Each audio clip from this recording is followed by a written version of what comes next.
గణేశాయ నమః. ఓం విఘ్నేశ్వరాయ నమః. ఓం గురుభ్యో నమః.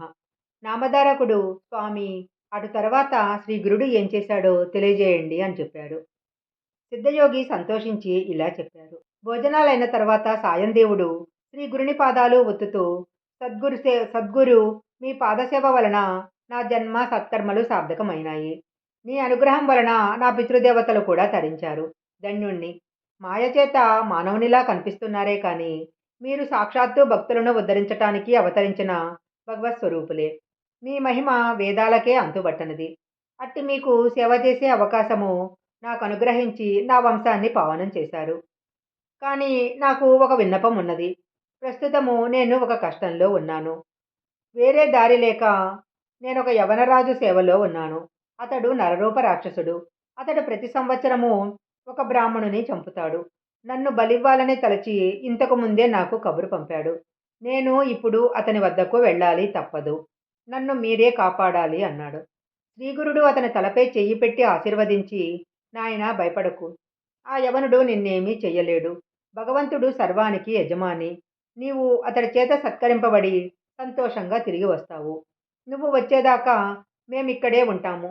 దీర్ఘాయుష్మాన్ భవ అని ఆశీర్వదించాడు. సాయందేవుడు శ్రీ గురుని మాటలు విని సంతోషంతో యవనరాజు వద్దకు వెళ్ళాడు.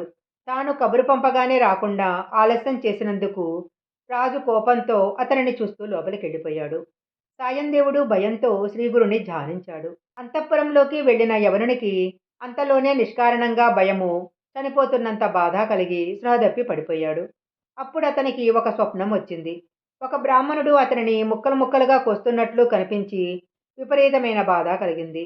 అతనికి స్పృహ వచ్చేసరికి తాను చేస్తున్న హింస ఇతరులకు ఎంత బాధ కలిగిస్తుందో అతనికి అర్థమైంది. సాయందేవుని పాదాలపైన పడి, అయ్యా, నేను మిమ్మల్ని పిలిపించలేదు, మీరు ఇంటికి వెళ్ళవచ్చు అని వస్త్రభూషణాలతో ఘనంగా సత్కరించి పంపాడు. సాయందేవుడు గురుని యొక్క కృపకు చాలా సంతోషపడి సాయం సమయానికి తన గ్రామానికి వెళ్ళి గురుదేవునితో జరిగిన విషయమంతా చెప్పాడు. ఆయన సంతోషించి, నాయనా, మేము పుణ్యతీర్థాలు దర్శిస్తూ దక్షిణ దిక్కుగా వెళ్తాము అన్నారు. అప్పుడు అతడు నమస్కరించి, నాకు మీరు ప్రసాదించిన ఈ జీవిత శేషాన్ని మీ సేవకే అంకితం చేస్తాను. అనుగ్రహించండి. మీ పాదాలు విడిచి నేను బ్రతకలేను. నన్ను విడిచిపెట్టి వెళ్ళవద్దు. నేను కూడా మీ వెంట వస్తాను అన్నాడు. అప్పుడు గురుదేవులు, నాయనా, నాకు ఆత్మసమర్పణ చేసుకున్నావు. నీ అభీష్టం నెరవేరుతుంది. నేను ఒక పని మీద వెళ్తున్నాను. 16 సంవత్సరాలకు మళ్ళీ వచ్చి ఈ గ్రామం దగ్గరలో నివసిస్తాము. అప్పుడు నువ్వు సకుటుంబంగా వచ్చి దర్శించుకోవచ్చు. అంతవరకు ఇక్కడే సుఖంగా ఉండు అని దీవించారు. అలా ఆశీర్వదించి శిష్యులతో కలిసి పాదాచారి అయి అనేక పుణ్యక్షేత్రాలు దర్శిస్తూ వైద్యనాథం చేరారు. అక్కడ ఆయన కొంతకాలం గుప్తంగా నివసించారు.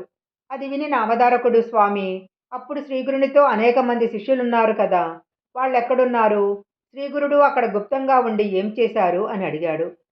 శ్రీ దత్తాయ గురవే నమః. శ్రీపాద శ్రీవల్లభాయ నమః. శ్రీ గురుచరిత్ర 14వ అధ్యాయం సంపూర్ణం.